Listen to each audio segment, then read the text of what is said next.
And it says we are live. We are back. We are doing the thing. This is the Lateral Show, a sideways look at football. Hello, my name is Herms. Watch this video. Check that out. Boom. Look at that introduction. Yeah, no sounds, but man, what a visual. What a visual, folks. Yes, there it is. The introduction to the Lateral Show, a sideways look at football. My name is Herms. I am the host of this show. You can follow me on Twitter at HermsNFL. You can find the things that I do during the day related to fantasy football over at draftsharks.com. But this is a show where I just, kind of goof off and just talk about the NFL with some of my friends. Typically, we like to do a thing where we just pose 3 questions and we have 3 people talking about it, and that's the whole thing. But since it's almost time for the NFL draft, I thought it would be super fun to have some friendos on to do a mock draft of the first round of the draft this year. We got the whole thing fired up. We're going to use the PFF mock draft simulator. It's going to be a whole thing. I have to pull it up in the background. But while I do that, I can have other people talk, starting first with my first guest. You know him from Familia FFB, part of the Fantasy Points family. And also, I saw he started to do some fantasy baseball stuff over at FantasyPros, which is a lot of fun too. His name is Jorge Martin Ola. Oh, gracias, mis amigos. These are my hermanos. This is familia. When we say familia, these guys are familia to me. We promise me we'll sing at some point tonight. I cannot guarantee anything, but I will never rule it out. Look, I'm drinking whiskey, so literally anything is possible. Oh, mis amigos, thank you. Herms, thank you for having me. And Nate, so glad to see you. Good to see you too. Jorge, I missed you. Jen says hello, by the way. Oh, please give her a big virtual hug from both of us. Big hug. Can't wait for Canton. Oh, it's so far away. It's so far away, yet it is so close. But that's my transition that I'm awkwardly using to introduce a man that I have known for a very long time. Probably my first very close friend that I made in the Twitter community. His name is Nate Polvogt. You can find his work over at In Between Media. They do a ton of great stuff there. You can also find him doing some stuff with the PlayerProfiler crew. He's Mr. Deer Fantasy himself, and he also has the Dynasty Diehards Show as part of the Razzball team, on top of all the other things that he does, because at this, I don't know, you're one of the busiest men in the industry, Nate. Hello. Hello, Herms. Herms, who has stayed in the room next to where I'm recording. Oh, God, I just got more crushed red pepper in my eye. This is bad news. Fortunately, as a chef, I have had this happen to me many times. Herms, we worked together earlier today. We got to chat about, I don't know, 7 hours ago. That is true. Yeah.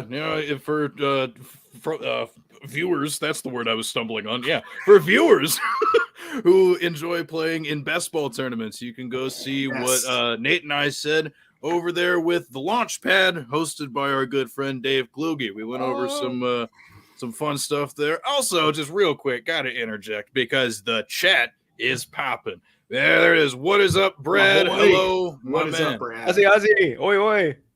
There we go. Oh, internet, dude, we are so international right now. We got Australia. We've got Canada. I love it. Wow. Also, Brad wants you to check your Twitter DMs there, Nate. So make sure you get that going there. Also, we got Albert checking in. What is up? There we go. So, yeah, man, we got some people joining with us. The TD coming in again there. Shout out Omega. What is up, my dude? Hey, there. Yeah, dude. This is going to be so much fun. I really enjoy something.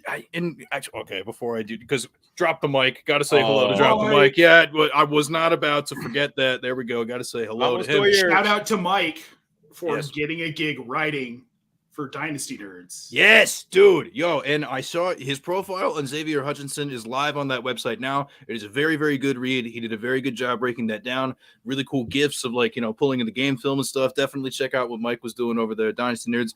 But yeah, dude, I don't know. For as long as I've been a sports fan, and I don't know if this is true of you guys, but the draft, always fun. NFL, NBA, MLB, the whole thing. I mean, the NHL draft, I don't know enough about hockey. I usually only know the first 5 guys that get drafted. But other than that, dude, it's just so fun to dig into the prospects, do this whole thing. And I have wanted to do an NFL mock draft on this show for quite some time. I had some scheduling issues come up last week where both of my guests weren't able to make it. And I tried to find people last minute to participate in this, but it didn't ultimately work out. But we're doing it today. And Perfect. before I pull up the tab and do the thing, I will just ask Jorge first to you. What is the thing that intrigues you the most about this draft? Broad question, obviously, but like with all the storylines that are floating around, whether it's the quarterbacks, some of the defensive players, whatever, what's the thing that interests you the most? Oh, he shall be Bijan.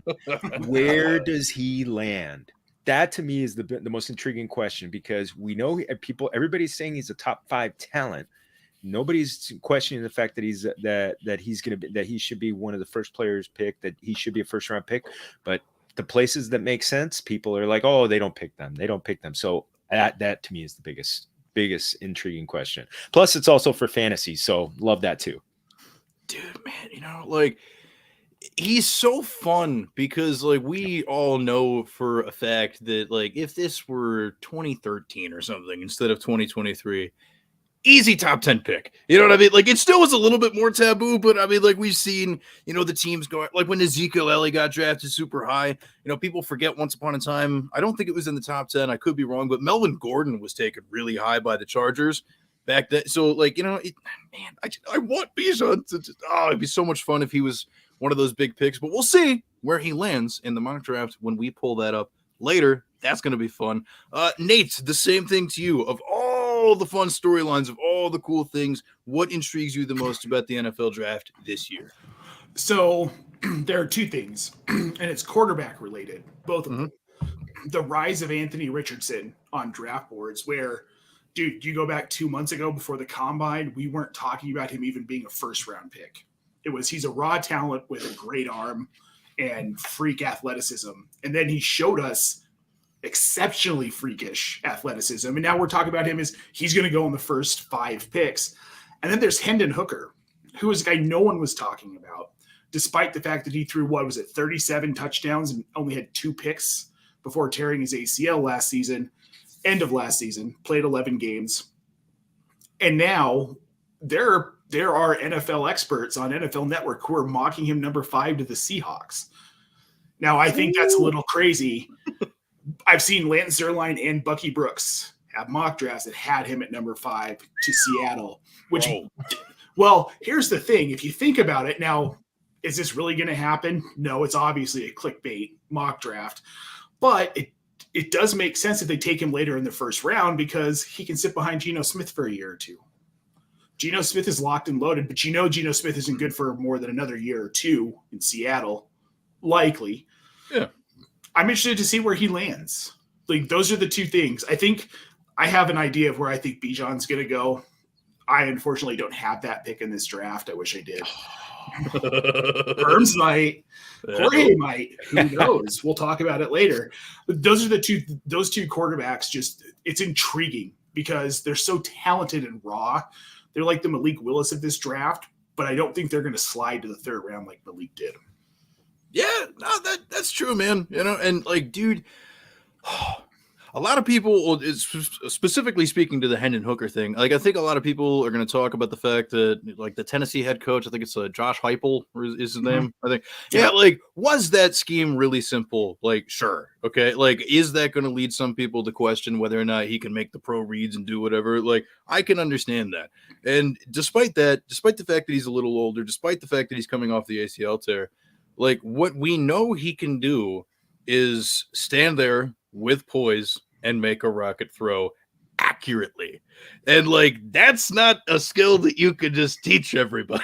So exactly. Like, if nothing else, maybe, I don't know if he's going to go number 5 to the Seahawks, but if I'm like the Vikings sitting down 23, there. Absolutely. Yeah, dude, it's an intriguing pick.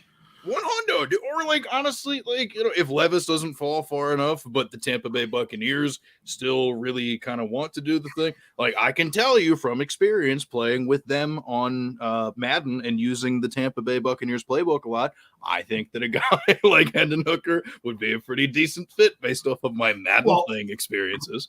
So did you see the thing with the S2 test that they're using for like the cognitive? And they released a bunch of test scores today. Bryce Young scored a 98, which was the highest score ever attained on this test as far as cognitive abilities and being able to read plays quickly. Wow.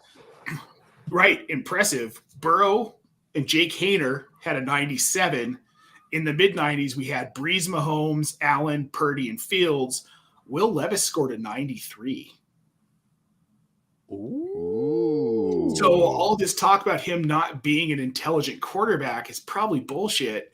And then it came out while I was on a show with Jack Kavanaugh, Player Profiler, this evening.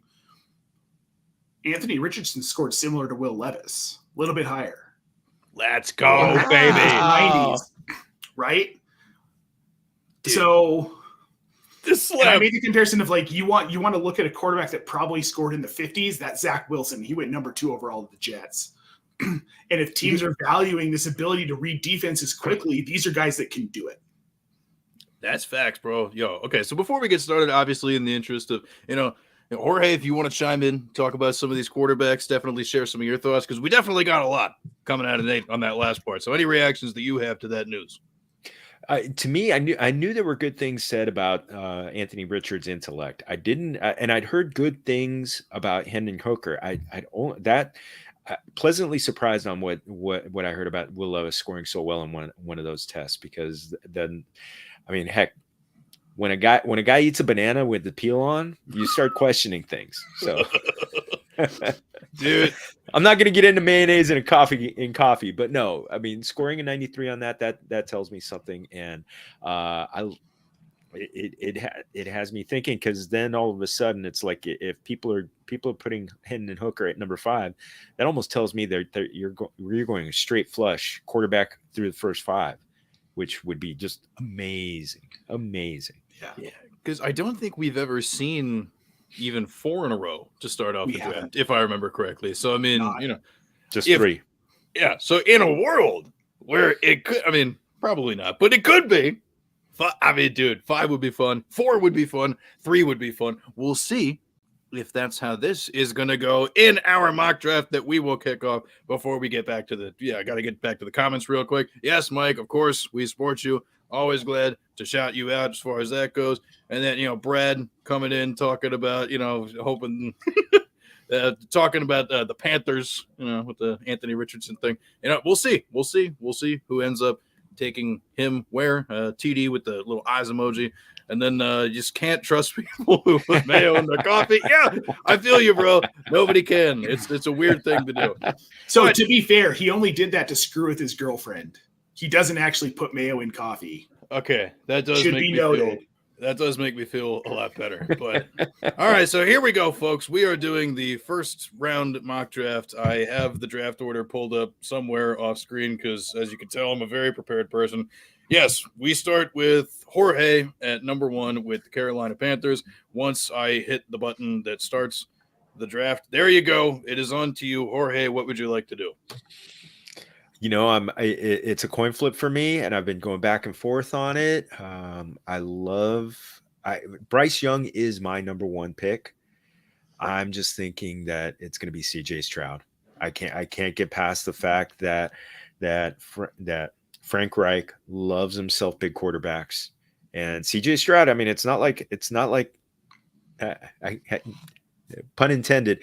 It's not like Bryce Young is head and shoulders above CJ Stroud, but no, I think Stroud is a really good kind of quarterback that's going to get developed. He's going to go in a great ecosystem with some fantastic quarterback minds. Frank Reich, Jim Caldwell, Thomas Brown is a great is from out here with the Rams. Heard nothing but great things about him as an offensive mind. So CJ Stroud to the Panthers. Definitely a great choice. And, to your point, the Frank Reich loves himself a pro-ready quarterback. And, no offense to Bryce Young, but, like CJ Stroud also fits that bill 100%. And Nate, to you with the Houston Texans, you are in the lucky position of, despite not finishing with that first overall pick, there are still quarterbacks here for you if you want to take one. Is that the route you are going to go with this pick, or are you going to do something else? So we've seen a lot of chatter over the last 2 days that there's a good chance the Texans go defense here with this second pick, which obviously leaves Davis Mills, my most rostered dynasty quarterback, as the starter. With most teams, I would have a hard time believing that they're going to pass on Bryce Young if he falls to number 2. But this is the Texans. However, I can't in good faith go away from Bryce Young at that second pick. I can't do it. All right. There we go. We're going Bryce Young. And it makes sense, you know. It does, which is why they won't do it. We're going to mock it. And like I have heard, just because my inside sources of being a subscriber to The Athletic and ESPN Plus, those are my sources. According to my sources from reading, if the Texans don't end up with Bryce Young, like if the Panthers go ahead and make that move, I have been told that their second quarterback on their board isn't CJ Stroud. So maybe they would go with like Will Anderson or something, which like would make a lot of sense. That could be a lot of fun. And then that would make my pick of the Arizona Cardinals really, really interesting. Because like for the sake of what we're doing now, by the way, just for the viewers, like we're not going to trade picks and stuff. That's way too much to get into. We're just going to make the assumption that these are the picks. But hypothetically, if that did happen, the market for this pick is going to be super hot. We've already seen people like Adam Schefter tweet out that teams have called to talk to Arizona about trading up to get this, because like Kyler Murray is already going to miss the first part of next year. Like that's just the fact of the matter. Tearing your ACL that late in the year, like they're on a course to kind of just reset and pivot this year, but they also pick so high in a draft that can fill a major need for so many other teams. Like they could trade down and get a haul for these guys for this pick anyway. But you know, in a world where they don't do that, I assume that they are probably just going to take some sort of edge player or whatever. And I don't know, like I'm kind of torn between Will Anderson and Tyree Wilson. But like I've seen now. Don't get me wrong. I mean, like for what I do for my day job, I mostly focus on the offensive players. I know a little bit about some of these defensive guys, but like this is not definitely my biggest area of expertise. But Tyree Wilson seems like a lot of fun, and from everything that I can tell, like he's just like a hella good athlete, which would be like super fun, especially with you know, that guy from the Eagles coming into town, being you know the new head coach there, Jonathan Gannon. There we go. Yes, that's the name. Former defensive coordinator from the Eagles. Like they're probably going to put some emphasis on that side of the ball. So if they stay there, that's probably where they're going to go. That puts us at number 4. Back to Jorge. You're back in the quarterback market with a different team. You know, it'd be fun if we could mock a trade, because I would love, at least for me, to send them Lamar Jackson to team up with Shane Steichen. But since we're not doing that, how would you make this decision here if you're Indianapolis? I'm running to the board. I'm running to Roger Goodell and handing the card and saying Anthony Richardson. Come on, let's do it. Physical specimen, 244 yards. He does a Moses Malone 4.44 or Moses Malone. I love it. Yes, I love it. I love it. I mean, we've already talked about he scored in the mid-90s in that cognitive test. You know, everything that has been reported on him is that he's a worker and that and beyond being a physical freak. I think at some point it might take it's going to take at least a year. It might take 2. It might be 3 years, because remember, Josh Allen didn't pop until his third year. You get that guy and coach him up. He's in a good system. Shane Steichen, he has grown up Justin Herbert. He has grown up Jalen Hurts. Put that. I mean, that mold of clay. Gosh, you got Superman. Put him in an NFL uniform. That is Anthony Richardson. Let's do it. Let's go. I love this. Dude, love it. I absolutely love it too, man. And you know, in the interest of fairness, I wanted to make sure that I gave everybody a chance to pick for a team that they really like. So technically, Nate, you are picking what would have been the Broncos pick, but but this is actually for the Seattle Seahawks. So I did the best I could with what I got. I don't hate the Seahawks. They're not in the AFC West anymore, so there's that. Yeah, they used to be. Exactly. So it's just like no more conflict of interest there. It's technically the Broncos pick. So, we kind of give you a little bit of that there too. They're another interesting team. I feel like in a world where Jorge hadn't have taken Anthony Richardson, maybe they would be a team that would be interested in parking somebody behind Geno Smith. Because like you were saying earlier, like I think a lot of people forget, or maybe I'm just making this about me because I often forget this, but that 3-year extension for Geno Smith they can get out of that after the first year, folks. Yeah. Like it's not like technically on paper, quote unquote, 3 years, sure, but they can really easily move out of it. It's basically just a very, very fancy 1-year deal. So do you want to reach there, or do you want to keep building that defense up? Because, our friend Scott over there at In Between Media, I'm sure he talks about it all the time. He's pleased with how it's going, I'm sure, but they're not without their warts.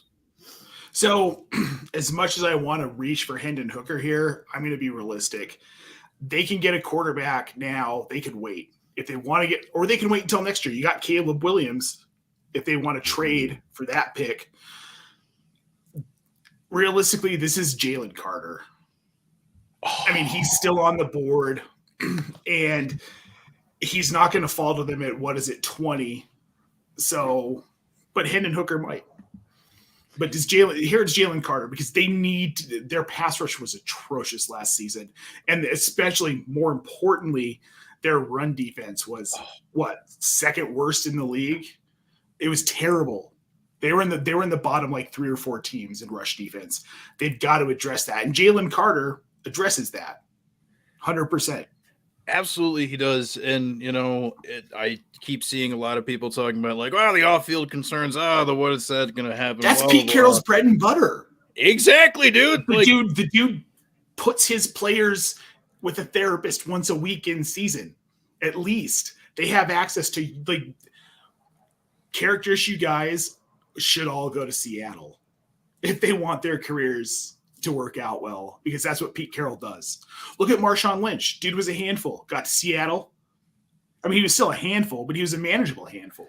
He went from being a handful of trouble to being a handful of Skittles on the sideline, which was, exactly. like that. It's the Pete Carroll effect there, friendos. That's what that is.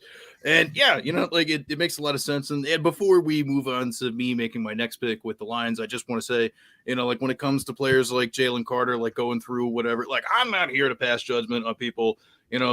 Going through some stuff. He's a young man, like, mistakes are mistakes, and, if something happens later in his career, then we can, talk about his character or whatever. But I am willing to give young people the benefit of the doubt. Hopefully everything's cool. But just even on talent alone, he is more than willing of being this pick right here. He's talented. And I think people forget Von Miller, for as much as we laud him for his community involvement and what a stellar stand-up guy he is. It took the Broncos bringing in DeMarcus Ware to tell him to get his act together, because he got into a lot of trouble his first 2 seasons in the league with the Broncos, and DeMarcus Ware came in and straightened him out. Without that, we're not talking about Von Miller as a Hall of Fame linebacker / edge rusher. Well, because he was. Yes, Jorge. And I want to add one thing. You're talking about a guy to come in and kind of help him grow up. Who did they just re-sign? Former longtime All-Pro and icon in Seattle, Bobby Wagner. Yes. So is Bobby Wagner going to come in and grow him up? He's gonna big brother him like crazy, and he's gonna make him. He's gonna show him how to work, and he's gonna big brother him. Maybe have to give him some tough love here and there, but hey, it's gonna get him better. But yeah, you guys are so right about Pete Carroll. That's what it's all about, baby. Yes, so best of luck to you, Jalen Carter, if you're out there watching. But we do know somebody who is out there watching. That is Mr. Scampers. Hello. Thank you so much for stopping by. Good evening to you as well. For at least the 3rd time today, Mr. Scampers. It's good to see you. Yeah, there you go. And then TD chiming in saying, manageable handful is my middle name. There you go. That's what it's all about. And I got to say, sorry, Brad, as much as the Devon Witherspoon pick would be fun for the Detroit Lions here, I'm going to go ahead with my pick of the Detroit Lions, go in a different direction, because they did an amazing job of signing corners and pieces, and like I can't remember who the safety was, but it was somebody like really good too. Like they revamped the heck out of that secondary in free agency, and I think the fun thing to do, especially because he's fallen this far down the board, is if we just put Will Anderson opposite Aiden Hutchinson. Like, dude, I can't resist it. It's too much of a fun idea. Like, but you sometimes you have to do the fun thing, the luxury thing, because that's essentially what this pick is for them. Like this is the pick that they were gifted by way of trading Matthew Stafford to the Rams. So, like they have this luxury pick they can do whatever the heck they want with. And as much as somebody like Witherspoon would make sense, especially because, trading away Jeff Okudah, it would be cool to have a young corner to develop on top of some of the older guys that you sign, like bringing in Cam Sutton and players like that. I just think, that defensive line, they need some dogs. They need some guys that can bite some kneecaps. They need, just doing that whole thing, the players that can wipe their own ass. That's exactly what my man, that's exactly what Dan Campbell wants. And I think that would just be a ton of fun. And if he falls that far, why not? So I'm just going to go ahead and just do that because you can't tell me what to do. And this is my show. So unless anybody has some thoughts on this pick, we will send it down to Jorge for the Raiders. It's caliente. That is just caliente. Oh, and now you guys keep dropping them in my lap. Keep dropping those big, strong arm quarterbacks. Mayonnaise in coffee cup is going to become a big thing on the Vegas Strip. Will Levis to the Raiders. Big arm quarterback. Loves to throw the deep ball. He'll have an opportunity to sit behind Jimmy G. And I think I love the idea of him coming in there, going to an offensive mind. Remember Josh McDaniels did good things with Mac Jones 2 years ago before the fiasco that was last year's offense.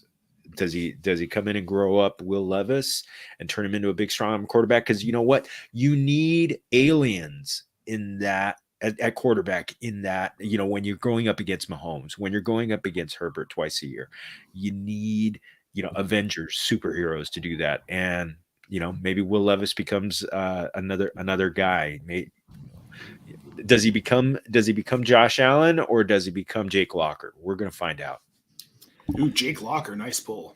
Ooh, yeah, right.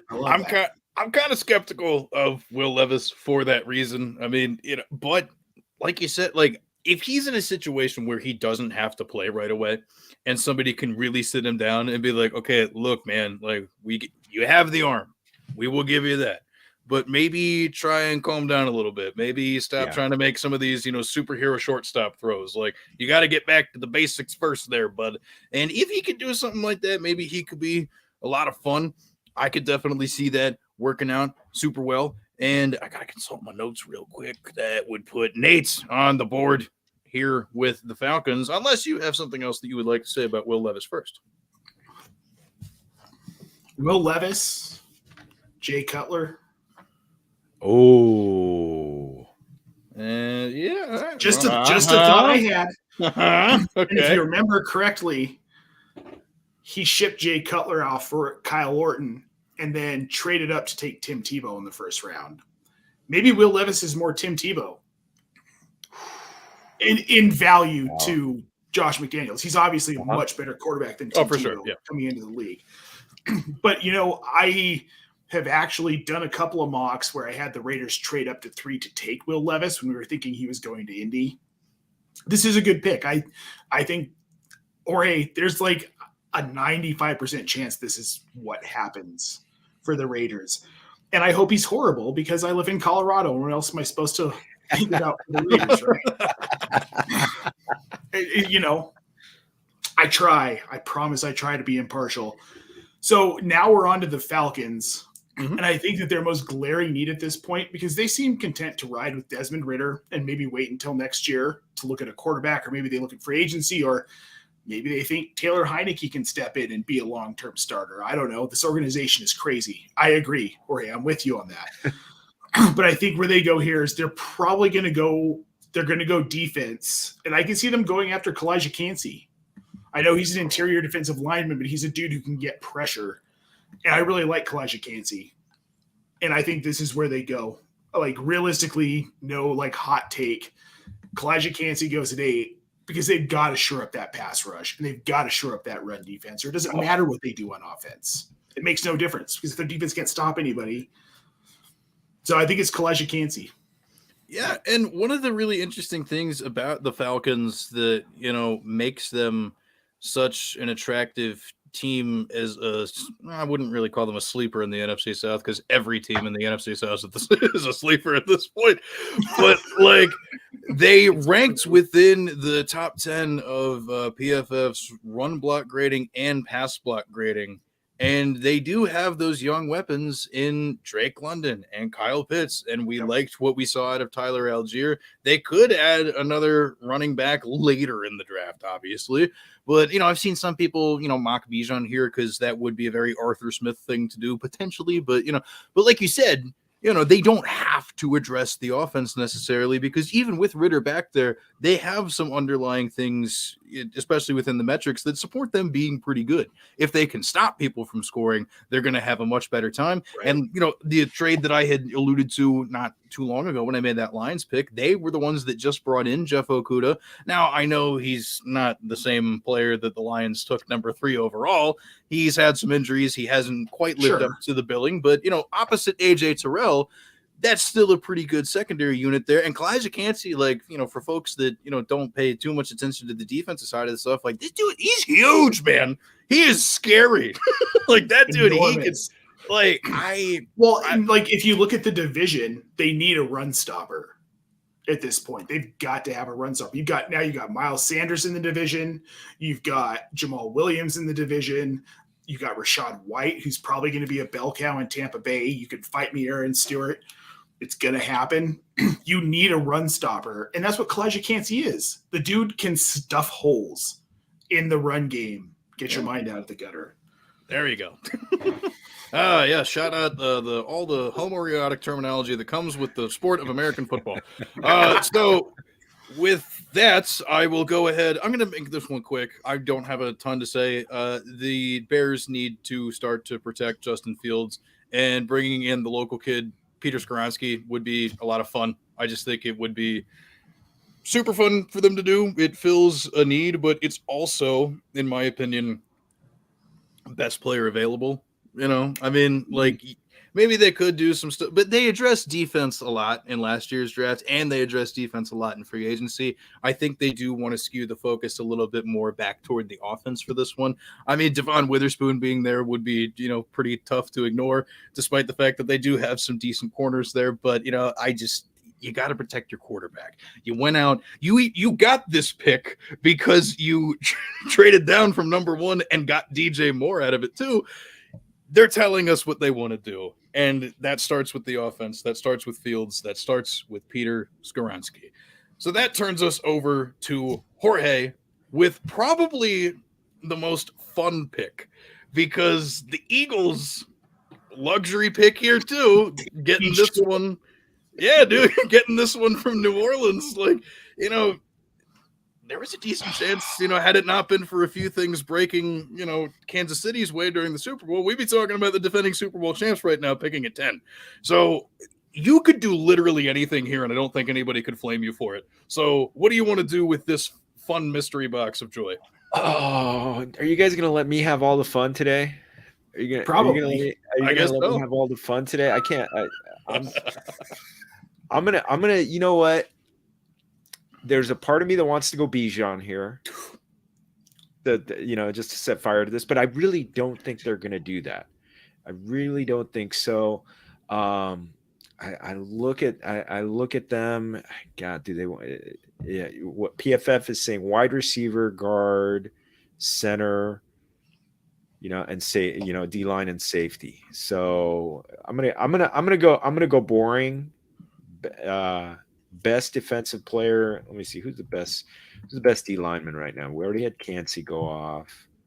Actually, I can sort it. Oh, you know what? I'm gonna get sexy here. Lucas Van Ness. Oh, I love that. Yeah. Can you imagine him taking over for Hargrave? for Javon Hargrave? Yes. Let's do that. Let's do that. Dude, like Van Ness, like we aren't sure exactly how refined of a football player he is quite yet, but what we do know is that he is an athlete and he is a dog. And because they have those veterans there, to your point, like they can take the time to develop him a little bit, man. Like if he reaches his ceiling, then this pick is gonna look so smart in hindsight. Like I'm losing my shit over here. That was a fun choice. That was a very, very fun choice. I am all here for this. I had more fun than I expected to take a defensive player. Look, dude, and I know, we spend a lot of time doing some, fantasy football stuff, but like the NFL's fun. This is a football show. And this just reminds people defense is fun too. Don't forget. Yes. Don't forget. Says the Steeler fan. That's true. Maybe I'm a little biased. But Well, you should be. exactly. And plus, defense wins championships, babies. Cliches are cliches for a reason. Here we go. Nate, what interests you here as the selecting person for the Tennessee Titans, a team that, like I said, earlier about the Arizona Cardinals thing, like this is a team I probably would have picked to move up to 3. Maybe, I mean, at this point with the quarterbacks that are gone, it probably doesn't behoove them to take anybody, but I kind of just wanted to throw that out there because like, I think people need to start preparing for that because like, well, especially like if that happens, okay. I'm going to say that's a different hypothetical for another day. Here's the thing about Tennessee, guys, is that they're boring. They don't do anything exciting. Yeah. They draft for need. And that's what's going to happen here. They're going to take Paris Johnson because they've got to shore up that offensive line. I really, truly believe that this is a team where Mike Vrabel believes that Malik Willis will be their guy. Okay. They've done nothing to tell us otherwise. They haven't signed a free agent quarterback. They're still holding on to Ryan Tannehill for some reason, Mr. Vanilla, which leads me to believe that they're going to roll out Ryan Tannehill to start the season if he's healthy and with a plan to bring Malik Willis in once they feel like he's ready.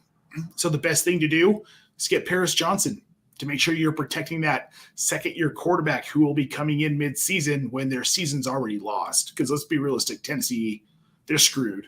They're screwed. Derrick Henry's about to hit a cliff at running back. They've got Treylon Burks and Chig. They've got Chig. That's about it. So you shore up your offensive line. You get cute in like the 4th, 5th, and 6th round. That's what Tennessee is. In a world where they had a little bit more going for them on the offensive line, it would be fun for them to take a receiver. Like to your point, like, like they could definitely like afford, but you're right. Like they can't, not only are they boring, but it kind of seems like they have to be boring here. And it sucks, but it's the truth. If they don't manage to go up high and take a gamble on one of those quarterbacks or something, then this is probably what they have to do. And, but before I make my pick, I just want to point out, Brad, not the biggest Van Ness guy in the world. Apologies to Jorge, but he still loves you. And that's what matters. Te amo, Brad. I wish I could say that in Australian. Yeah, work on that translation for us real quick, Brad, and send that on over. We will rehearse between picks. I'm going to go ahead and get in my selection here for the Houston Texans. And this is important. I love this pick. Yeah, it's dude. A great pick. It is. And like for as much as I think it would be really fun for them to do something like, pairing the quarterback with the receiver, just having a duo grow together. Like this is a team that just hired a former defensive great of theirs to be the new head coach, and he's going to want to make an impression. And I just think that, like, oh God, D'Amico Ryans, Jesus. Okay.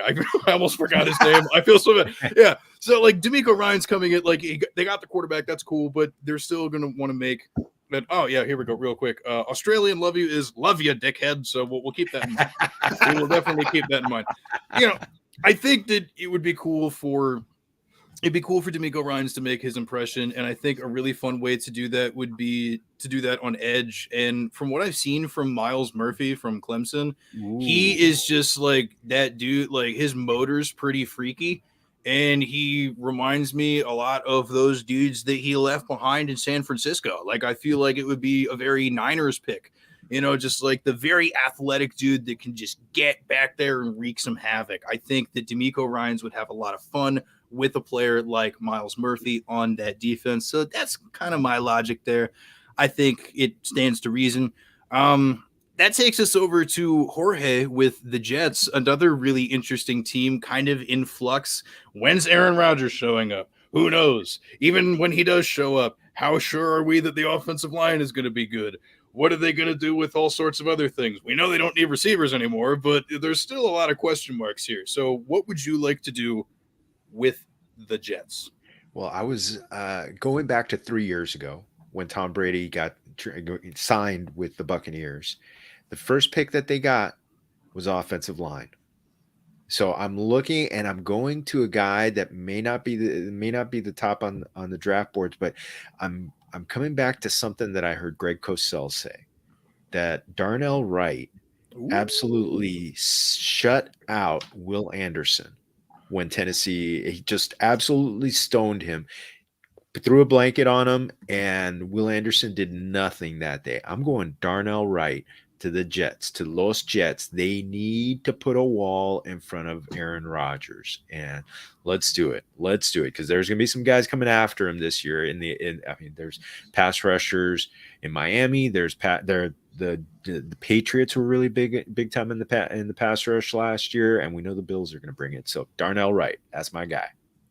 I love this choice, especially because I'm not sure how good Darnell Wright would be necessarily as a left tackle, but assuming Mekhi Becton stays healthy, they already have that solved. And Darnell Wright is an anchor on the right side, 100% at like lockdown as far as that goes. So like, assuming health, you get an O-line with Becton and Wright on either side of Aaron Rodgers. Elijah Vera Tucker, another very talented offensive lineman there. Like, this shit, it solidifies it so flawlessly. I adore this pick. Oh, if I could marry that pick, I would. But unfortunately, that pick is it's not an actual tangible thing, so I can't. That brings us to a different team in this division, the New England Patriots, which Nate, as we all know, could do anything. I don't know how much you've scouted the D2 and D3 players. Maybe one of them could be a surprise first rounder. Knowing old Billy B, it could be anything. But what would you do in a world where you are picking here for the Patriots? Well, I mean, it's pretty simple to me. There aren't any standout offensive linemen available at this point, and I think if there were, Belichick would go that route. But they need an interior defensive lineman very badly. That was one of their biggest holes last season. And I think it's Brian Bresee. Oh, man. Ooh. From Clemson.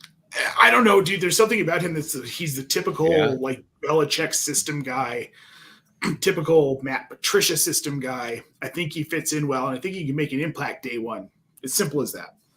Also, shout out Frederick County, Maryland. He is another one of the local boys. So good for you, Brian Bresee, doing the thing.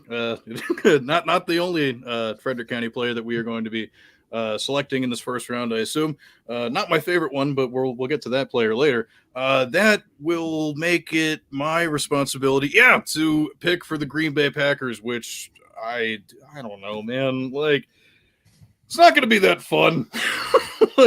I'm excited to see what Jordan Love can bring to the table, but the way that they've treated this franchise, like, they could honestly just do anything.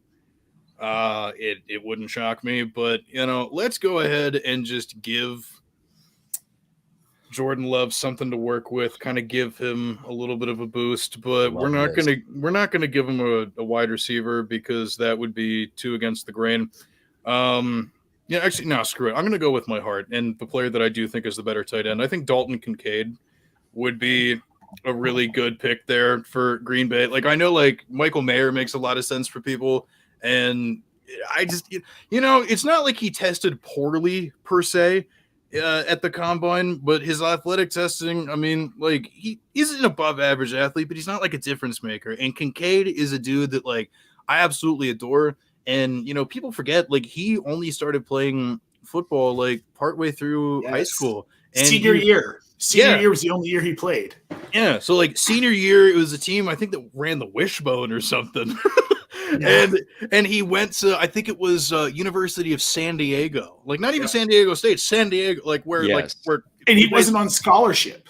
Yeah. So it's like this dude has just been like piecing it together, just learning how to play football, but he's already so good that like as he continues to learn, as he continues to develop, like this could end up being a monster pick. He is such a good receiver. He has the size and he has the absolute ceiling with the tools that we can project forward in the future as he continues to grow.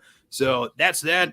And yeah, before we hand it over to Jorge to make this pick for the Washington Commanders, I want to just take a moment to send up a cheers. As a lifelong DC area native, it is a beautiful day because that asshole Dan Snyder finally sold the team. Good riddance. Let's go, baby. Salud. About time. Dude, oh my God, man. Look, real quick. Steelers are always going to be my favorite team. That's around where my parents are from. That's where my relatives are from. Like, that's never going to change. But as I've said on the show many times in the past, you know, like, I'm from around here. I'm from the DC area. My NFC team was always the Commanders. But, like, it grinded my gears, man. I gave up my fandom a while ago. And a couple of my things, I was just like, y'all change that name. Y'all get Dan Snyder to sell the team. I'll come back. I'm far from the only person who said that. You know, like we've all made those promises to ourselves. And me and a lot of people having a really great day today because of this news. So to celebrate, we will hand it over to Jorge to make the first selection in the post-Dan Snyder era. What would you like to do? Well, you know, it's kind of interesting because don't forget, Magic Johnson, one of the ownership group, also my former boss. Hey, there we go. He was that took over. That's billion. It's right. A lot of things right. And one of the things that they need to get right on the defensive side of the ball, they have had a tough time stopping the pass. Yes. So I'm going to give them the best defensive back in the draft. I'm going to give them from a little bit north of me, Pac-12 country. Let's go with Christian Gonzalez. Man, I can already tell. Oh, man. My friends are going to be very happy with this one. My friends are going to be very, very happy with this one. Yes. Christian Gonzalez. That dude slaps. He is big. He's got the instincts, and he can make a play like that. Very, very good pick there. I'm so excited. Oh, look at that. So and good. I left you your guy. I left you your choice, you know, almost your choice of the litter. I couldn't leave everybody for the Steelers. There you go. Of course. And you know, like nice segue into it. We are disrupting the order of the draft that we have been going in the whole time because this is my show. I can do whatever I want, and I am picking for the Pittsburgh Steelers, and you cannot stop me. So, full transparency, I am very torn. I understand. I have been begging this franchise to take an impact corner in the first round for years, and they never do it, and it pisses me off to no end. And here's this opportunity right here in front of me where Devon Witherspoon fell all the way down. He could be a fun pick. If you want to go with the legacy of Joey Porter Jr., we could continue that name playing in Pittsburgh, but also we really badly need offensive line, and there's still a couple really good tackles here, and I hate it. So what I'm gonna do is I'm gonna roll the dice because as much as like Witherspoon or Porter would be a lot of fun, there's a couple guys that I feel like could fall because keep in mind like the number 32 overall pick, which is this year at least the first pick in the second round, we got from the Bears as part of that Chase Claypool trade. I think there are going to be some not quite as, you know, high ceiling corners, but still very good ones there. So screw it. I'm just going to go ahead and hope that I don't end up hating myself for this later because Broderick Jones is still here. And like, we got to protect Kenny Pickett, bro. And we've already seen, you know, bringing in Isaac Seumalo over from Philadelphia. He's going to help shore up the interior part of that line. Like this is what they need to do, especially because it's like, look, you took a running back in the first round a couple of years ago. What use are you getting out of that type of investment if you can't even block in front of them? This just has to happen. Maybe we'll see what falls later. We're not going to end up making that 30-second pick tonight, but just wanted to I'm testing this theory. I'm going to see if it works. Well, I don't know. Maybe I'm smart, maybe I'm not, but that's what I'm doing, and I'm sticking to it. And that puts Nate on the board with the Detroit Lions at number 18. So funny, I was really hopeful that Christian Gonzalez was going to fall to this pick because this is a team that needs secondary help, right? Yep. There's a big problem. So now that we didn't get Christian Gonzalez, who CU transferred to Oregon, which hurt my heart, but I get it because before Coach Prime, what were the Buffs? They were trash. They've been trash for years, since pretty much 2003 when I had a buddy who was a kicker there. They're going Devin Witherspoon here. Let's go. They need that secondary help, and the fact that he slid all the way to 18, pretty crazy when you go back 2-3 months and he was getting mocked in the first round. So they're going to take Devin Witherspoon here, and I don't think that's controversial. I don't even think we need to talk about it. Yeah, I love that pick. Because that was the same comment that I made earlier, like when I gifted them Will Anderson, because it was like, they can afford to do it. I know they could draft a young corner, but who needs it? And look at that. It ended up working out for them anyway. So everybody wins, especially you Detroit Lions fans out there. You'll win the Super Bowl one of these days. I feel it in my bones. That brings us to, because I messed with the order a little bit, Jorge picking in the post-Tom Brady era of the Buccaneers. There's a lot of things you can do here because the skeleton of a team that Brady leaves behind needs a lot of help. Wow. I want to go offensive line, but you know what? I want to go offensive line, but you know what? I'm going to give them Michael Mayer. I think they do need a tight end. K. Dalton, what they got is only okay. Mayer he's not only a decent pass catcher. I agree with you. Dalton Kincaid is a better pass catcher, but he's a mauler on the offensive line as a sixth offensive lineman. Great run blocker.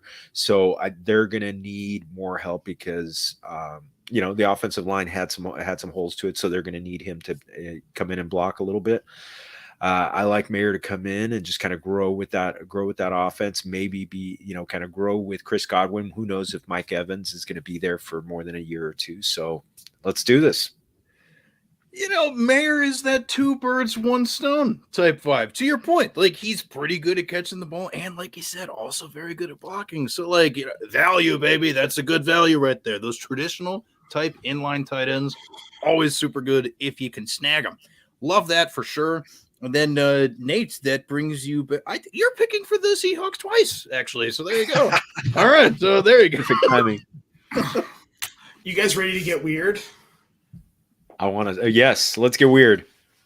Hendon Hooker, baby. Let's go. He drops to the 20th pick. Love it. This is a scenario where I see Hendon Hooker, unless Minnesota trades up, because we know Minnesota wants Hendon Hooker, right? It's just out there. Hendon Hooker goes 20th overall to the Seahawks. He gets a season or two to sit behind Geno Smith. Love that. Love that. I also just forgot that there was a search function the whole time. I didn't even have to scroll all the way and go to page 2. I could have easily made that pick faster. Sure. But, he was 82, so it took you a minute. And let's just call it building suspense. We'll just we'll put it that way. But bro, right. I'm here for it. I think they'd be a fun team for a receiver, maybe, but we already talked about it plenty. They could use. They don't need a receiver. They've got DK Metcalf and Tyler Lockett, who just produce year in and year out. They'll get a receiver next year. Yeah, no, because that's what I was thinking. Obviously, no offense to the greatness of DK Metcalf and Lockett, but it's just Lockett is older, and if you get a guy on a rookie deal that includes a 5th-year option in the first round, it does give you time to develop behind Lockett. But this is more fun. And like you said, just push that task down the road for next year anyway. There are going to be some pretty good receivers to pick from next year as well. So I don't hate it, man. And shout out real quick to the Miami Dolphins owner for just completely screwing yourself out of a first-round pick for debauchery. So that is why they are not making their pick here, and why I am on the board with the Los Angeles Chargers. And let me tell you, do it, please do it. Do it. I want Herms, just do it. I can't, man. I can't do it because the quiet part that I am now going to say out loud is that as much fun as Bijan Robinson would be, especially with the fact that Austin Eckler does really want to leave, maybe he'll end up somewhere else. It'll fill a need. Like it's going to be tough to move him, especially for as old as he is with the contract that he has. It's a little pricey. I just don't know that they're going to be able to get Eckler out of there. And I really think the thing that they need more than anything else is a field stretching wide receiver, because the thing that they can't do, especially over the last couple of years, is take the top off. Everything is very confined. And the minute you could do that for Justin Herbert, we are going to see his play elevate even higher than what we've already seen. He's tremendously talented, and he absolutely deserves it. And because of the type of player that we're looking for, I'm not saying that this player is better than Jackson Smith-Njigba. I'm not saying this player is better than Quentin Johnston. Actually, yeah, I am. I do think this player is better than Quentin Johnston. And I don't care how small he is, because Frederick, Maryland's own Jordan Addison is going to stretch the field for the Los Angeles Chargers. Like, tiny guy, but he can zoom. He can zoom. It's going to work. It's going to work. USC guy stays home. Love it. Love that pick. Love that Herm's pick. Neighbor from birth. From birth, that would put me more closer to DC and Montgomery County. But at least at some point in your life, you guys were neighbors. That's true. Yeah, he went to the high school that is down the street from where I get Taco Bell. So I am a very, very big fan of Jordan Addison. I want nothing but the best for him. And also, I'm buying a Jordan Addison jersey regardless of where he gets drafted. I would just like it to be a powder blue Chargers jersey as well. I think that would just be really fun to add to my collection. So there you go. We get Jordan Addison. That's a lot of fun. And then that takes us to Jorge with the team that shall not be named because I hate them. The Baltimore Ravens. I'm going to name them anyway because it didn't make sense for me to not say the name. Wow. I want to give them another wide receiver. And you know what? I'm going to give them Jackson Smith-Njigba. Let's go. He's my number one receiver on the on the board. And I think he would be a great complement to OBJ. And if Rashad Bateman does not come back from health, I think Lamar Jackson's coming back, everybody. Familia, he's coming back. We see the tea leaves. It's going to get figured out. Please get it figured out. But I think you add JSN to OBJ. Great initials, by the way. And then you got RB, Rashad Bateman. No, I think all of a sudden Lamar Jackson, he could conceivably threaten his 35 touchdowns that he threw during his MVP season.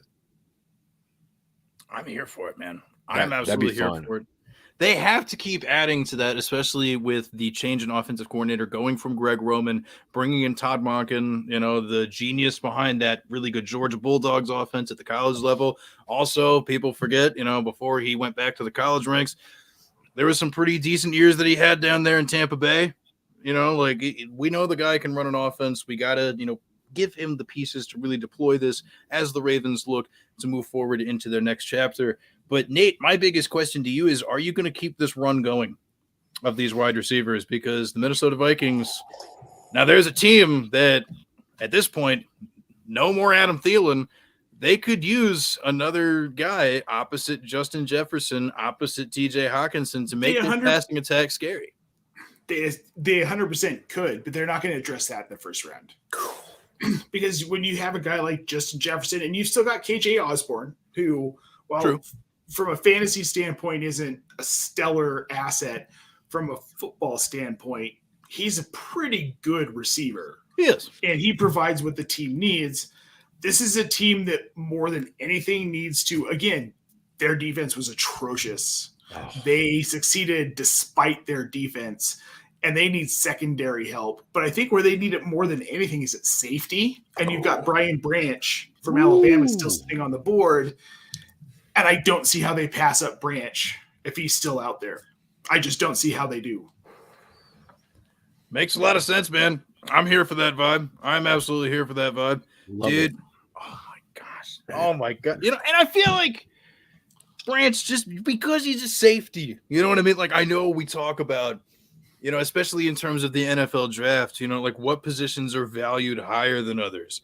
You know, we talk about how important like an anchor tackle is. We talk about how important an edge rusher is. We talk, well, especially quarterback, as we all know.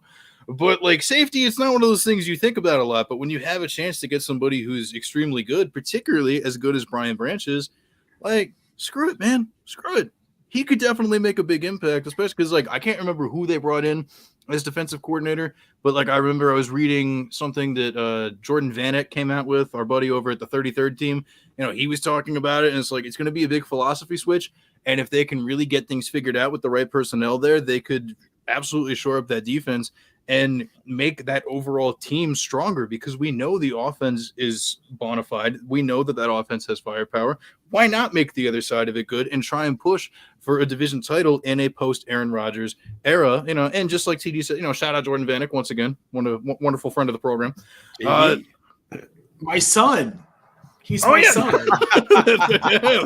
There we go. Yeah, Nate's very talented right. kid. I'm Jordan's daddy. Just to put it out there. Also, thank you, Brad Bolt. Duh, Brian Flores. That's who, of course. Yes. Yeah. How could I forget? Yeah. So, like, think about it, man. That makes it even better because, like, bro, like, when Minka Fitzpatrick, you know, when he was there doing that thing, you know, down in Miami before they so graciously gifted him to my Pittsburgh Steelers.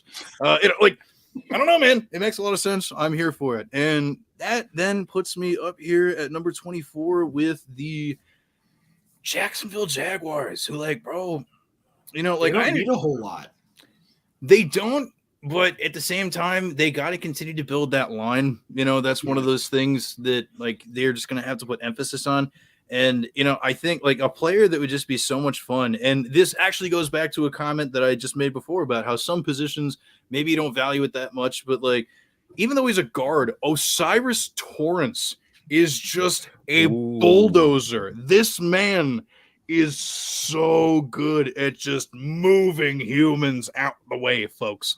This guy, like, I swear, and if I remember correctly, like, didn't allow a sack at any point last year.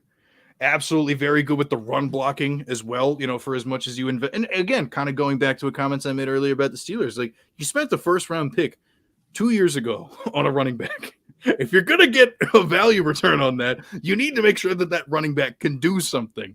And if you have the blocking in front of them, then that's definitely going to pay dividends. And I think Osiris Torrance really, really solves that for them. He is one of my favorite players in the draft that, you know, I honestly, it kind of sucks he didn't fall down to Buffalo.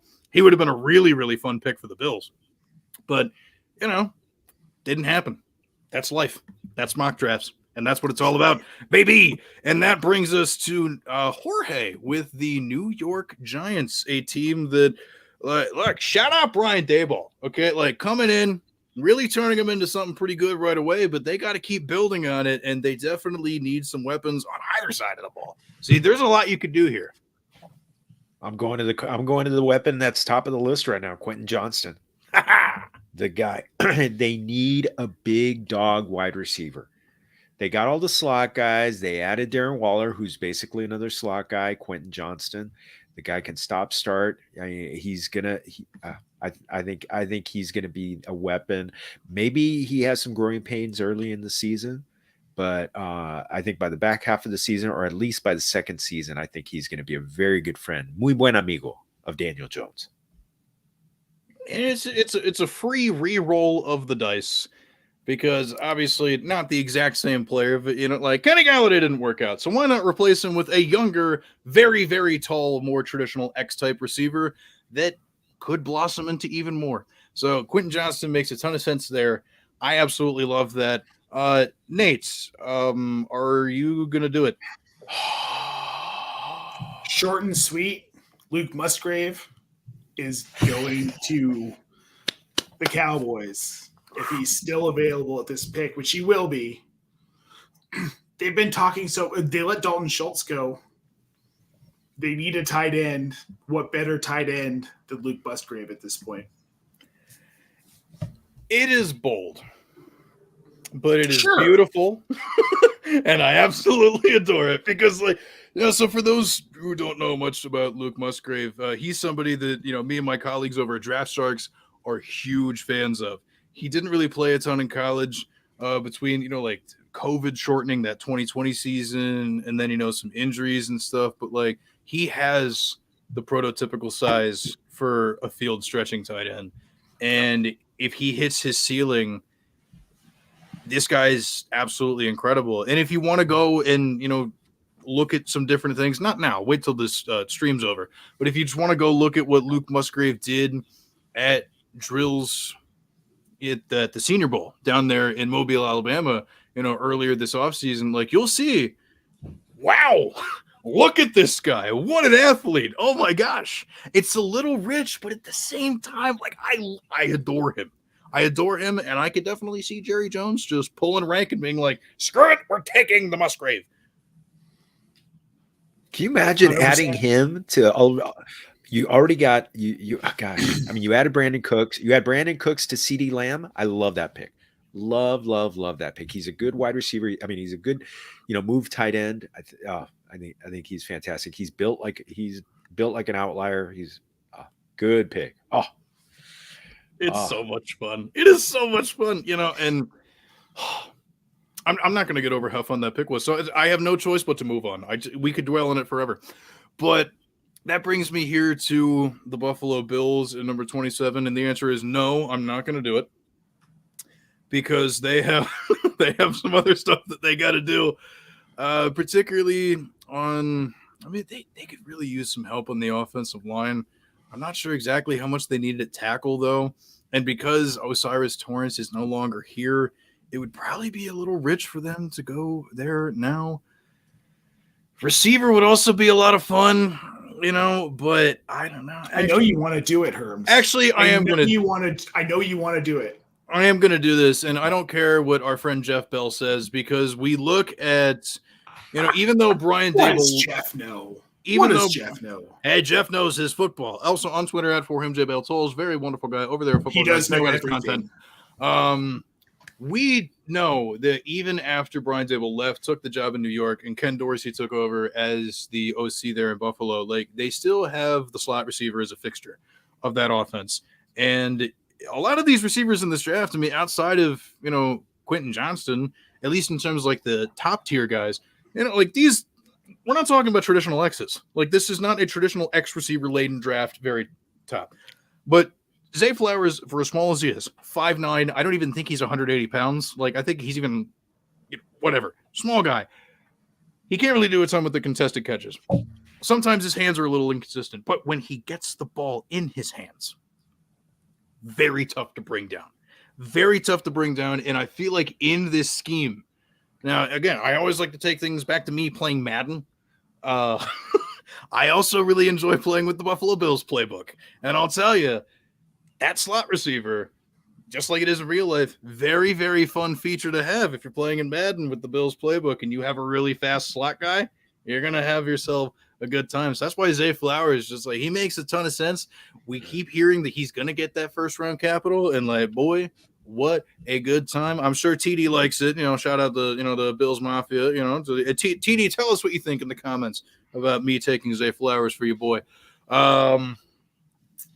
Here we are at pick number 28, Cincinnati Bengals. Jorge, are you going to do it? I'm running it. Run it up. Bijan, let's do it. Let's go.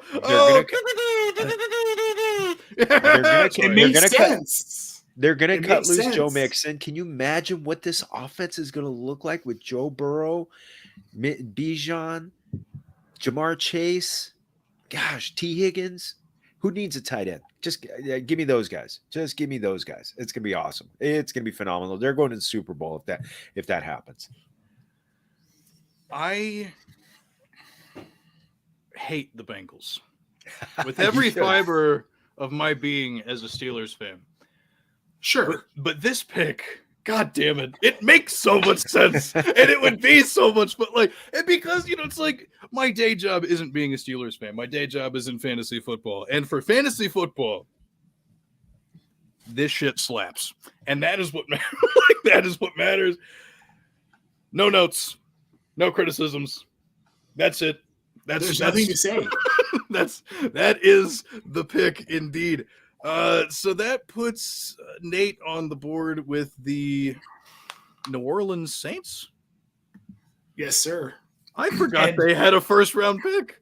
They got it from San Francisco, which is from the Broncos. Oh, so you get the pick for the Broncos again, technically. There we go. All right. Yeah. Now we're going to have the second running back coming off the board because New Orleans is staring down the barrel of losing Alvin Kamara. He's already on the backside of his career, and who better to replace Alvin Kamara with than Alvin Kamara Jr., which is the one and only Jahmyr Gibbs. What more do you want, dude? The pressure's off on the goal line for him year one because they've got Jamal Williams, who people forget can also catch passes because he did it very effectively in Green Bay. They just didn't need him to do it last season in Detroit because they had DeAndre Swift. This is the perfect situation for Jahmyr Gibbs. And I think if he's still sitting there at 29, which he likely will be, this is the pick they make. Because it's a good pick and because Dennis Allen is a defensive-minded coach that knows he needs to focus more on offense. And this is focusing on offense, making your fan base happy, and giving Derek Carr something to work with on that offense. Dude, and fun facts about Herms for those who don't know. Almost had to burp. My favorite player in the NFL who is not on the Pittsburgh Steelers. Anyway, Alvin Kamara. I love him to death. He's just like, ever since he came into the league, like one of my favorites by far. To your point, the time is probably coming soon. He's getting older, especially now. Like we talked all last offseason. Is he going to get suspended because of that incident out in Las Vegas? He dodged that bullet for all of last year. Something's probably going to happen with that this year, and time away from football. Father Time's pretty undefeated, especially when it comes to running backs. You're going to have to do something. And even though, like, in my prospect profile over there at draftsharks.com, if you want to read that, I called him more like the Kirkland brand Kamara because, like, he's not as big. He's not as big. He's not as physical. Right. But in terms of their slipperiness and the diversity of the different routes that they can run, both out of the backfield and out wide as a receiver, it is schematically a very good, not 1-for-1, but like 1 3/4 fit, 1 for, like type exchange. This could be a ton of fun. I would, the sappy person in me would kind of prefer them to take the hometown kid, Tyjae Spears, in like the 4th or 5th, because it'd be a more fun story. But that's not what we're here for. We're not here for fun stories necessarily. We're here to make the most killer mock draft possible. Love it with Jahmyr Gibbs there. I'm picking for the Eagles. That's pretty cool. All right, so I'm going to do that. There's so many things. There's so many things that we can do here. There's a plethora. I just want to point out how funny it is that with the Eagles' needs here on PFF, they have wide receiver. Because the Eagles, they have A.J. Brown and Devonta Smith who are both high-end wide receivers last season. I get it, like adding depth, but like it shouldn't be the first thing on their needs list. It should be the last thing. Like get a depth receiver in the 5th or 6th round. Yeah, like to your point, like from a depth perspective, it is true. Sure. But for it to stand at the beginning of this list of needs, I will agree with you. Like that's where I'm a little like if it had been like maybe like 3rd or 4th on this list of needs according to PFF, I'd probably agree with them a little bit more. But they're getting a little ridiculous there. I'm struggling with what to do here because there are so many fun things that they could do. But you know what? I hate it because this was like one of my backup options for the Steelers at 32, but like Mazzie Smith, defensive interior, yeah, dude, Michigan, like, so like we talked earlier about, Kalijah Cansey and how this dude's an absolute, beefcake monster out here in these streets. Mazzie Smith, also one of those types of dudes, like he will disrupt, he will stuff the run, he will do all of that type of stuff. And like, I absolutely love it. Like, what was his name? Jonathan Davis. Like, they took him last year, like he'll still be around. Like, that's not going anywhere. But Fletcher Cox is not getting any younger. I'm pretty sure they brought him back for just this one more year. This is another situation where they can just use the luxury of already having pretty much everything they need to compete for next year, but just backfilling talent behind those players. Mazzie Smith feels like a really good idea there. So I am absolutely on board with that. And then that brings us home with our defending Super Bowl champions, Kansas City Chiefs, with Jorge, I believe. I'm finishing it out. I'm going Nolan Smith. Edge rusher there you go. From Georgia. One of the best players on the best defense in college football this year. They added George Karlaftis last year. He really shored up the defensive line. Frank Clark left the team, so in free agency. So all of a sudden you slot in a young guy, Nolan Smith. I don't think they miss a beat, and I think they're going to be. He's going to be going after Joe Burrow again, probably in the AFC Championship game. Sorry, Herms. I don't know. Yeah, it happens. But it's a good pick. It makes a lot of sense. It definitely fits a lot of the needs that they have for sure. And also, before we get to a quick review, Brad Bolt's hot take out here in these streets. If he were the Carolina Panthers, I know how much he enjoys his Carolina Panthers. He would have taken Anthony Richardson at 1 with no hesitation. I don't know if I'm that bold, but I get it. The thing with Anthony Richardson is I feel like he legitimately has the highest ceiling of any quarterback in this class.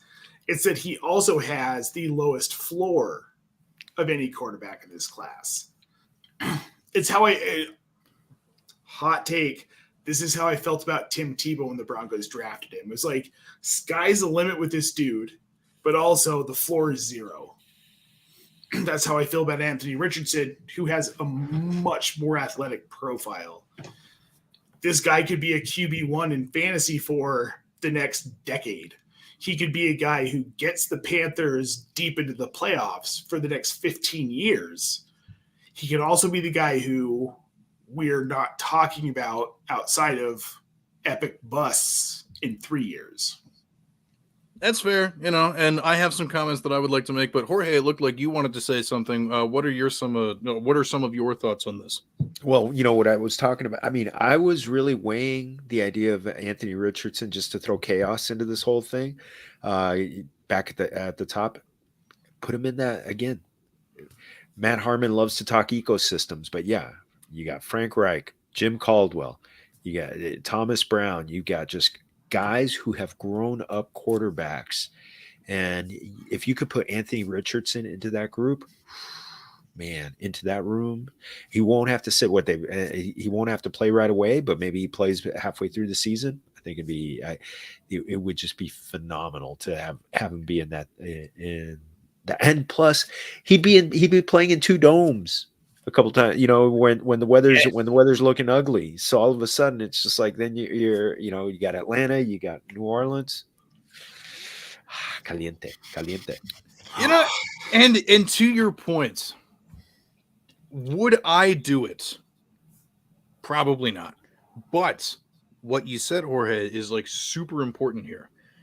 He doesn't have to start right away like he would on possibly some other teams that could end up drafting him, because as boring as he is now, and for as not good as he is now, Andy Dalton signed a deal with the Carolina Panthers to be there, to sit there and do whatever Andy Dalton does. And he was underwhelming, is putting it generously, at times last year with the Saints, but it's not like he was so bad that you wouldn't feel comfortable throwing him out for 8 games, 9 games, whatever. I don't know when the schedule comes out. Whenever we end up seeing when the Panthers bye week is, like, he can get you there. Okay, especially if it's a later bye week, he can get you there. Sit him down, do whatever. Like that would be my defense of the pick if they wanted to do that. And Brad out here saying Richardson's further along than what Josh Allen was coming out of college, which I think does have some credence to it because that's very fair. Because for as much as people say, like, oh, Richardson's, just like a complete project, it's like I wouldn't know, like I wouldn't say that as much as. And again, this is like half my thought, half me just listening to other people who know more about this. Like there are people that are just pointing out, it's like he's just a little undercooked, like he did show at times the ability to step up and make some really good reads. It's not like he showed complete ineptitude every time he was out there on the field. Like, there are moments on tape where he sits down, does the thing and makes the really good read. And, I only play in one campus to Canton league. But, I had Anthony Richardson on this team. He's coming over to the Canton side of my team now. And so, like, I made it a point to watch him on TV more than a few times. And, like, even though there were moments where he was bad, there were moments where it's just like, there it is. There it is. That is a guy that can play quarterback in the NFL. And, because like Nate, when I was on the In Between Media show, however many weeks ago, like Seth pointed out when we talked about, I think you jumped because you had something to take care of, but we ended up talking about his wide receiver, Justin Shorter, that he had down there in Florida. And like one of Seth's really big points was like, what was around him, man? Like, what was really around him? He didn't have a lot of very good weapons. Like, his best weapon was offensive guard Osiris Torrance. So, like, and that's a good point. That's something people and also to that point, the dude with limited help was successful in the SEC, the toughest conference in college football. It's not like he was doing this in the ACC. It was in the SEC. Yeah. Guys who come from the SEC these days succeed because these are very difficult teams to play against. He didn't have any weapons. Look. Brad's right. Nate, Herms, and Jorge could have gotten the starting wide receiver spots of Florida last year. I mean, look, I'm just like Don't sleep on me. I ran a 4.40 my freshman year in high school in Converse on grass. Thank you. There you go. Unofficial, of course. I ran a 4.720. Not bad compared to what he was working with. Not bad. Okay, so I'm just saying, folks. Yeah, so I think that puts a pretty good cap on the Anthony Richardson talk there for the time being. Sexy. So, but before we get into outros and doing whatever else we want to talk about, we should just review quickly what happened in the mock draft that we did, because I don't know, it feels like a logical thing to do. I don't know. I'm just winging this. So at the first pick, the Carolina Panthers selected quarterback C.J. Stroud. After that, the Houston Texans picked Bryce Young. On behalf of the Arizona Cardinals, I selected edge player Tyree Wilson. Number 4, the Colts got themselves Anthony Richardson, who we just got finished talking about. Number 5, the Seattle Seahawks take the talented Jalen Carter. Then they're at number 6, surprise! The Detroit Lions take Will Anderson opposite Aiden Hutchinson. Gang, gang, yeet, yeet. Ooh, so much fun. Then the Raiders, Will Levis, baby, sit him behind Jimmy G and let him cook. Then at number 8, the Falcons with Kalijah Kancey. The Chicago Bears follow that up with taking Peter Skoronski to, help protect Justin Fields just a little bit. The Eagles at number 10 get to, just have a project, just sit in the incubator for a little while with Lucas Van Ness. I love that pick. Then the Titans, Paris Johnson, got to do something about that line. Houston Texans picking again at 12 with Miles Murphy, the talented edge player out of Clemson. Then the Jets take Darnell Wright, tackle. There it is. Oh, it's so small on the screen. Patriots take Brian Bresee out of Clemson. And then we get Packers taking tight end Dalton Kincaid, because that would be a lot of fun. The Commanders, Christian Gonzalez. It's been a while since we've had a stud cornerback, probably since I was a kid with Champ Bailey. It's been a while. Then we get the Pittsburgh Steelers taking Broderick Jones. He got that Georgia dog in him. Ayo. Then Devon Witherspoon, number 18, to the Lions. Michael Mayer, tight end, number 19, to the Buccaneers. Hendon Hooker falls to the Seattle Seahawks at number 20. Jordan Addison, number 21, to the Chargers. and a bunch of other stuff. You can read the screen. I can see the viewer count's already just going down because I'm just reading this list. It's fine. It's fine. It's fine. So if you want to review what we did, I don't know, I'll take a screenshot of it. I'll tweet it out. I'll see what people think, just because it was fun. And I'm glad that I had y'all here to do that with me. Just any kind of final thoughts, Jorge, I'll start with you on the exercise that we did.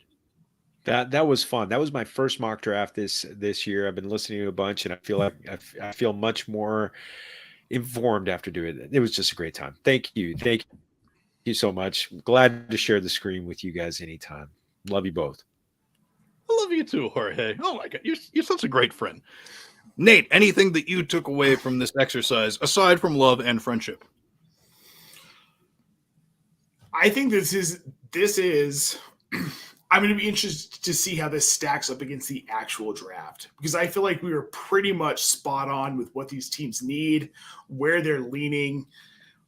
Jorge, I think we nailed it with our buddy Herms, right? And absolutely. Speaking of nailing it, if you're on Twitter, go find us and look up the video of Jorge and I nailing Sweet Caroline at Senor Lopez's Jose's Landing in Canton, Ohio last year. And if it motivates you, come to the Fantasy Football Expo. Meet all of us. We're real people. We're super easy to talk to. Herms,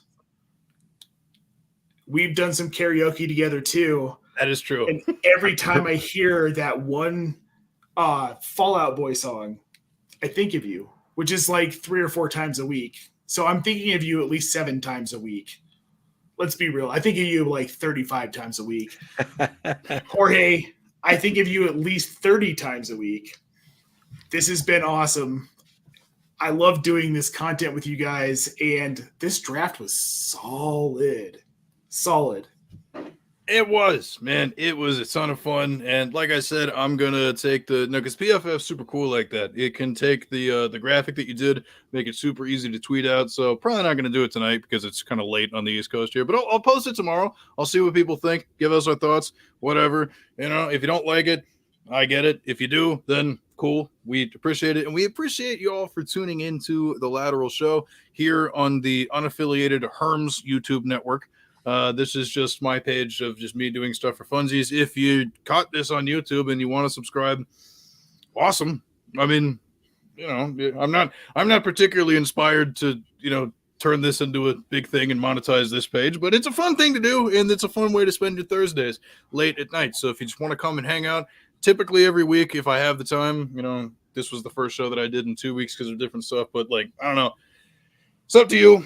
I'm bad at figuring out how to end things, but I will say before I have everybody, plug their stuff at the end, I just want to mention next week I will have our friend Jeff Bell, who we mentioned earlier, and I will have the legendary Matt Waldman on the program. Ooh. And we are going to just be talking about that's a lie. I am going to let them talk about some various things, just going through not just the NFL draft, but just what to look for. What are some certain lies that we hear, some certain myths that we need to bust in terms of evaluating players. And those are 2 guys that I trust a lot with that, so I think you're going to become a lot smarter after next week's show when you listen to, I know I am. I'm having them on so that I can do as little talking as possible. Once I ask the question, I'm going to shut up. But until then, Jorge, once again, where can they find you on Twitter? What are the things that you do that you want people to know about? At Jorge Martin 17 on Twitter. Follow the YouTube page, please, the Familia FFB YouTube page, because I've got some really good content on there. Actually, you mentioned Jeff Bell. He and I broke down the wide receivers. Actually, I just went through the Football Guys college football show. Kevin Coleman and I broke down the quarterbacks. Christian Williams and I broke down the running backs. And our other, and you missed her pick-on takes, Bo McBrayer. He and I broke down the tight ends. So it's all in there. I'm breaking it up into little chunks here and there, so little bite-sized pieces, but just check it out. Give me a like and subscribe there. After you give a like and subscribe to the Lateral Show. Salud, everybody. Gracias. Thank you so much. Nate, where can the people find you and all the things that you do? Because it's a lot. It's a lot, but they got to keep up with you. You're one of the busiest men in this industry. It's true. I'm very busy. You can find me on FantasyPros, PlayerProfiler, most importantly, In Between Media. I've got a Dynasty show on Razzball, but this isn't about me. Make sure you're following at Herms NFL because everything the kid is doing is fire. Make sure you're following Jorge because everything he is doing is fire. Make sure you're following the Lateral Show because this show is the shit. Let's be real. And I have one request to end this show. Can we play it out singing Sweet Caroline together? Ba, ba, ba. Good time never seems so. Ba, ba, ba. Good times never seem so good. This is So good. So good. Wasted away again in margarita.